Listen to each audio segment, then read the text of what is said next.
ശബരിമലയിൽ നിന്ന് കാണാതായ ദ്വാരപാലക ശില്പങ്ങളുടെ സ്വർണ്ണപീഠം പരാതിക്കാരന്റെ വീട്ടിൽ കണ്ടെത്തിയതിൽ ഗൂഢാലോചന ഉണ്ട് എന്ന് സംശയിക്കുന്നുവെന്നാണ് മന്ത്രി വി.എൻ. വാസവൻ ഇപ്പോൾ പറയുന്നത്. സ്പോൺസർ ഉണ്ണികൃഷ്ണനെ വിശ്വസിക്കാൻ കഴിയാത്ത സാഹചര്യമാണ്. ആകെ നാടകം കളിക്കുകയാണ്. ദേവസ്വം ബോർഡിന് വീഴ്ചയുണ്ടായോ എന്ന് പരിശോധിക്കുമെന്നും മന്ത്രി പറഞ്ഞു. ആഗോള അയ്യപ്പ സംഗമത്തിന്റെ പകിട്ട് കളയാൻ വേണ്ടിയുള്ള ആസൂത്രണമാണ് നടന്നത് എന്ന് ദേവസ്വം പ്രസിഡന്റ് PS പ്രശാന്തും ആരോപിക്കുന്നു. ഇതെല്ലാം ഒളിപ്പിച്ചു വെച്ചതിന് ശേഷം കണ്ടില്ലെന്ന രൂപത്തിൽ പരാതിയായി വരികയും അതിനുശേഷം അവിടെ നാടകം കളിക്കുകയൊക്കെ ചെയ്തപ്പോൾ അതിൻ്റെ പിന്നിൽ ആസൂത്രിതമായൊരു നീക്കമുണ്ടോ, ഒരു ഗൂഢാലോചനയുണ്ടോ എന്ന് സ്വാഭാവികമായി നമുക്ക് സംശയിക്കേണ്ടി വരും. സ്വാഭാവികമായിട്ട് ഉണ്ണികൃഷ്ണൻ പറയുന്ന വാക്കുകൾ വിശ്വസിക്കാൻ കഴിയാതെ വരുന്നത് ഈ 4.5 വർഷമായി കാര്യം എടുത്ത് ഒളിപ്പിച്ചു വെച്ചതിന് ശേഷം കണ്ടില്ലെന്ന് പറഞ്ഞ് നമ്മളെല്ലാം ബഹുജനങ്ങളെ ആകെ വിഡ്ഢികളാക്കുന്ന രൂപത്തിലുള്ള പ്രതികരണങ്ങളാണ് ഇവരുടെ ഭാഗത്ത് വന്നുകൊണ്ടിരുന്നത്. അതുകൊണ്ടാണ് ബഹുമാനപ്പെട്ട കോടതിയുടെ മുമ്പാകെ ഇരിക്കുന്നൊരു വിഷയമായതുകൊണ്ടാണ് ഞാൻ കൂടുതൽ കാര്യങ്ങൾ പറയാത്തത്. നാളെ കോടതിക്ക് അത് റിപ്പോർട്ട് കൊടുത്തതിന് ശേഷം ബഹുമാനപ്പെട്ട കോടതി ഈ കാര്യത്തിൽ എന്ത് കാര്യമാണ് നാളെ പറയുന്നത് നമുക്ക് നോക്കാം. അതിന് ശേഷം ഈ കാര്യങ്ങളെ സംബന്ധിച്ച് കൂടുതൽ കാര്യങ്ങൾ പ്രതികരിക്കും. ഈ പ്രസ്തുത കക്ഷിയുടെ കയ്യിൽ ഇതുണ്ടായിരുന്നു എന്നറിയാമായിരുന്നിട്ടും എന്തിനാണ് ഇയാൾ കള്ളം പറഞ്ഞത്? ഇത് ദേവസ്വം ബോർഡിനെ ഏൽപ്പിച്ചു എന്ന് ദേവസ്വം ബോർഡിൽ പഴിചാരിയത് എന്തിനു വേണ്ടിയിട്ടാണ്? ആഗോള അയ്യപ്പ സംഗമത്തിന്റെ പകിട്ട് കളയുന്നതിന് വേണ്ടി ഇയാൾ കരുതിക്കൂട്ടി ചില ആളുകളുമായി നടത്തിയ ഗൂഢാലോചനയാണോ എന്ന് എനിക്ക് സംശയമുണ്ട്. കാരണം ഇയാളുടെ കയ്യിൽ ഉണ്ടല്ലോ. ഇതറിയാമായിരുന്നിട്ടും എന്തിനു വേണ്ടിയാണ് ഇത് ദേവസ്വം ബോർഡിനെ ഏൽപ്പിച്ചു എന്ന രീതിയിൽ പഴിചാരി കള്ളം പറഞ്ഞത്? വിജിൻ വായന്തോട് കൂടുതൽ വിവരങ്ങളുമായി തിരുവനന്തപുരത്ത് ചേരുന്നു. വിജിൻ, ഈ കാര്യത്തിൽ എന്ത് തരം ഗൂഢാലോചന, എന്ത് ലക്ഷ്യത്തോടെ നടന്നു എന്നാണ് സർക്കാരും ദേവസ്വം ബോർഡും സംശയിക്കുന്നത്? നിഷാദ്, ഇക്കാര്യത്തിൽ സ്വർണ്ണപ്പാളികൾ ഒപ്പം തന്നെ സ്വർണ്ണപീഠം അത് കാണാനില്ല എന്നുള്ള വലിയ വിവാദമായിരുന്നു ഉണ്ടായിരുന്നത്. ഹൈക്കോടതിയിൽ ഉൾപ്പെടെ അതിന്റെ കേസ് നടക്കുന്നു. ഹൈക്കോടതിയെ ഇക്കാര്യം ബോധ്യപ്പെടുത്താൻ കഴിയാത്ത സാഹചര്യമൊക്കെ ഉണ്ടാവുകയും ചെയ്യുന്നു. അങ്ങനെ കൂടുതൽ ഒരു ദേവസ്വം വിജിലൻസിന്റെ അന്വേഷണത്തിലേക്ക് പോകട്ടെ, ഒരു സംഘം രൂപീകരിച്ച് അന്വേഷിക്കാനുള്ള നിർദ്ദേശമൊക്കെ ഹൈക്കോടതി തന്നെയാണ് നൽകുകയും ചെയ്തത്. ആ അന്വേഷണത്തിന് ഒടുവിലാണ് നിലവിൽ ഉണ്ണികൃഷ്ണൻ പോറ്റിയുടെ കയ്യിൽ തന്നെ ഇത് ഉണ്ടാകാനുള്ള സാധ്യതയുണ്ട് എന്നുള്ള വിവരങ്ങൾ ഈ വിജിലൻസിന് ലഭിക്കുന്നത്. അതുമായി ബന്ധപ്പെട്ട അന്വേഷണത്തിന് ഒടുവിലാണ് ഈ ഉണ്ണികൃഷ്ണൻ പോറ്റിയുടെ ബന്ധു സഹോദരിയുടെ തിരുവനന്തപുരത്തെ വീട്ടിൽ വെച്ച് ഈ സ്വർണ്ണപീഠം കണ്ടെത്തുന്നത്. അവർ പറയുന്നത് ഉണ്ണികൃഷ്ണൻ പോറ്റി സാധാരണ ക്ഷേത്രങ്ങളിൽ എത്തിക്കാൻ എന്ന പേരിൽ പല സാധനങ്ങളും ഈ വീട്ടിൽ കൊണ്ടെത്തിക്കാറുണ്ട്. അതിനുശേഷം വന്നെടുത്ത് കൊണ്ടുപോകാറുമുണ്ട്. പക്ഷേ ഈ പീഠം മാത്രം അത് ഒരു ഷീൽഡാണ് എന്ന് പറഞ്ഞാണ് വെച്ചത്. പക്ഷേ അതെടുത്ത് കൊണ്ടുപോയില്ല. അതിനിടയിലാണ് കഴിഞ്ഞ ദിവസം വിജിലൻസ് സംഘം എത്തി ഈ പാളി കണ്ടെടുക്കുകയും പീഠം കണ്ടെടുക്കുകയും അത് തിരികെ കൊണ്ടുപോവുകയും ചെയ്യുന്നത്. ഇതിലാണ് നേരത്തെ തന്റെ കയ്യിൽ ഇത് കാണാനില്ല എന്ന ഇതെവിടെയോ മോഷണം പോയിട്ടുണ്ട് എന്ന് ഉൾപ്പെടെയുള്ള ആരോപണങ്ങളായിരുന്നു ഉണ്ണികൃഷ്ണൻ പോറ്റി ഉന്നയിച്ചത്. അതേ സംഭവം തന്നെയാണ് നിലവിൽ ഇപ്പോൾ ഉണ്ണികൃഷ്ണൻ പോറ്റിയുടെ കയ്യിൽ തന്നെ ഉണ്ട് എന്ന് വ്യക്തമാവുകയും അത് കണ്ടെത്താൻ കഴിയുകയും ചെയ്യുന്നത്. ഇക്കാര്യത്തിൽ ഗൂഢാലോചന ഉണ്ട് എന്നുള്ള വാദമാണ് നിലവിൽ ദേവസ്വം മന്ത്രി വി.എൻ. വാസവൻ തന്നെ ഉന്നയിക്കുന്നത്. ഇതിൽ ഉണ്ണികൃഷ്ണൻ പോറ്റിയെ വിശ്വസിക്കാൻ പറ്റില്ല. ജനങ്ങളെ പൂർണ്ണമായും ഈ കബളിപ്പിക്കുന്ന നിലപാടാണ് അദ്ദേഹത്തിന്റെ ഭാഗത്തുനിന്ന് ഉണ്ടായത്. ഏതെങ്കിലും തരത്തിൽ ദേവസ്വം ബോർഡിന് വീഴ്ചയുണ്ടോ എന്ന കാര്യം ഉൾപ്പെടെ പരിശോധിക്കും. അതിൽ പരിശോധന നടത്തുന്നതിൽ തെറ്റില്ല.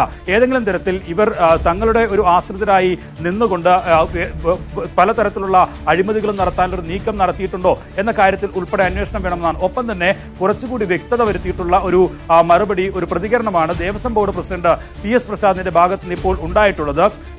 ആഗോള അയ്യപ്പ സംഗമം നടക്കാൻ 5 ദിവസം മാത്രം ബാക്കിയുള്ളപ്പോഴാണ് ഇത്തരത്തിലുള്ളൊരു വിവാദത്തിലേക്ക് കാര്യങ്ങൾ എത്തിയത്. ഈ സ്വർണ്ണ പീഠം കാണാനുള്ളതുൾപ്പെടെയുള്ള കാര്യങ്ങളിലേക്ക് വിവാദങ്ങൾ എത്തുകയും അത്തരം പ്രസ്താവനകളും ആരോപണങ്ങളും വിവാദങ്ങളും ഒക്കെ ഉണ്ടാവുകയും ചെയ്തത്. ഇതിന് പിന്നിൽ ഉള്ള ഗൂഢാലോചനയെ പറ്റിയാണ് ഇപ്പോൾ സംശയിക്കുന്നതായി PS പ്രശാന്ത് പറയുന്നത്. അതേ ഗൂഢാലോചന തന്നെയാണ് നിലവിൽ ദേവസ്വം മന്ത്രി വി.എൻ. വാസവനും സംശയിക്കുന്നത്. അന്വേഷണം നടക്കട്ടെ, ഇത് കോടതിയുടെ പരിഗണനയിൽ ഉള്ള വിഷയമാണ്. കോടതി എന്ത് പറയുന്നു അതിനനുസരിച്ച് തുടർ നീക്കങ്ങൾ നടത്താം എന്നുള്ള തീരുമാനമാണ് നിലവിൽ ഇപ്പോൾ സർക്കാർ സ്വീകരിച്ചിട്ടുള്ളത്. അതേ നിലപാട് തന്നെയാണ് നിലവിൽ ദേവസ്വം ബോർഡ് പ്രസിഡന്റും ഈ വിഷയത്തിൽ സ്വീകരിച്ചിരിക്കുന്നത് എന്നുള്ളതാണ് അദ്ദേഹത്തിന്റെ പ്രതികരണത്തിൽ നിന്ന് പുറത്തു വരുന്നത്. എന്തായാലും ഇക്കാര്യത്തിൽ വിശ്വസ്തനായി നിന്ന് ഇതിന്റെ സ്പോൺസറായി നിന്ന് സ്വർണ്ണപീഠം തന്റെ കയ്യിലില്ല, നഷ്ടപ്പെട്ടു എന്നതുൾപ്പെടെയുള്ള ആരോപണങ്ങൾ ഉന്നയിച്ച ഉണ്ണികൃഷ്ണൻ പോറ്റി ഇതിൽ ഗൂഢാലോചന നടത്തി എന്നുള്ള വാദമാണ്, സംശയമാണ് നിലവിൽ ഇപ്പോൾ ദേവസ്വം മന്ത്രിയും ഒപ്പം തന്നെ PS പ്രശാന്തും ദേവസ്വം ബോർഡ് പ്രസിഡന്റും ഉന്നയിച്ചിരിക്കുന്നത്. നിഷാദ്, വിജിൻ വായന്തോടാണ് വിവരങ്ങൾ നൽകിയത്. ഈ പീഠം, ശബരിമലയിലെ പീഠം കാണാനില്ല എന്ന ഒരു കഥ പരത്തുന്നതിന് പിന്നിൽ സർക്കാരിനെ അവമതിക്കാനുള്ള അല്ലെങ്കിൽ ആഗോള അയ്യപ്പ സംഗമത്തിന്റെ പ്രഭ കെടുത്താനുള്ള വലിയ പരിശ്രമം അല്ലെങ്കിൽ ഗൂഢാലോചന നടന്നു എന്ന സംശയമാണ് സർക്കാരിനുള്ളത്. എല്ലാവിധ പരിശോധനയും നടത്തുമെന്നാണ് മന്ത്രി വ്യക്തമാക്കുകയും ചെയ്യുന്നത്. ശബരിമലയിലെ ദ്വാരപാലക ശില്പങ്ങളിലെ സ്വർണ്ണപ്പാളി ഇളക്കി മാറ്റിയതിൽ സ്വമേധയാ എടുത്ത കേസ് ഹൈക്കോടതി ഇന്ന് വീണ്ടും പരിഗണിക്കുകയാണ്. ദ്വാരപാലക ശില്പങ്ങളുമായി ബന്ധപ്പെട്ട പ്രാഥമിക അന്വേഷണ റിപ്പോർട്ട് ദേവസ്വം വിജിലൻസ് ഹൈക്കോടതിയെ അറിയിക്കും. ദ്വാരപാലക ശില്പങ്ങൾ അറ്റകുറ്റപ്പണികൾ പൂർത്തിയാക്കി തിരികെ എത്തിച്ചതായി തിരുവിതാംകൂർ ദേവസ്വം ബോർഡും ഹൈക്കോടതിയെ അറിയിക്കും. അഹമ്മദ് മുസ്തബ കൂടുതൽ വിവരങ്ങളുമായി കൊച്ചിയിൽ നിന്ന്. മുസ്തബ, എന്താണ് വിശദാംശം?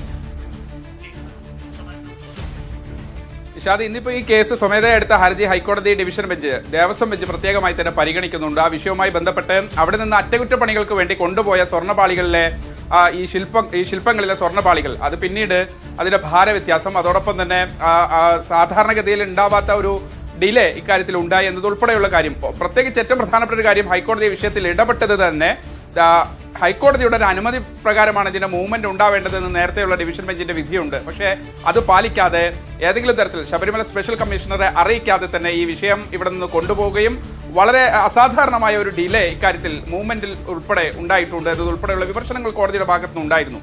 ഒപ്പം തന്നെ ഏറ്റവും പ്രധാനപ്പെട്ട ഒരു കാര്യം, ഈ വിഷയം കോടതിയുടെ പരിഗണനയ്ക്ക് എത്തിയപ്പോഴാണ് ദേവസ്വം ബെഞ്ച് വളരെ വിശദമായി തന്നെ അതിന്റെ മഹസർ, മൂവ്മെന്റ് രജിസ്റ്റർ ഉൾപ്പെടെയുള്ള കാര്യങ്ങൾ പരിശോധിക്കാൻ തീരുമാനിച്ചത്. 2, 3, 4 തവണ ഇതിന്റെ വിശദമായ രേഖകൾ കോടതി പരിശോധിച്ചു.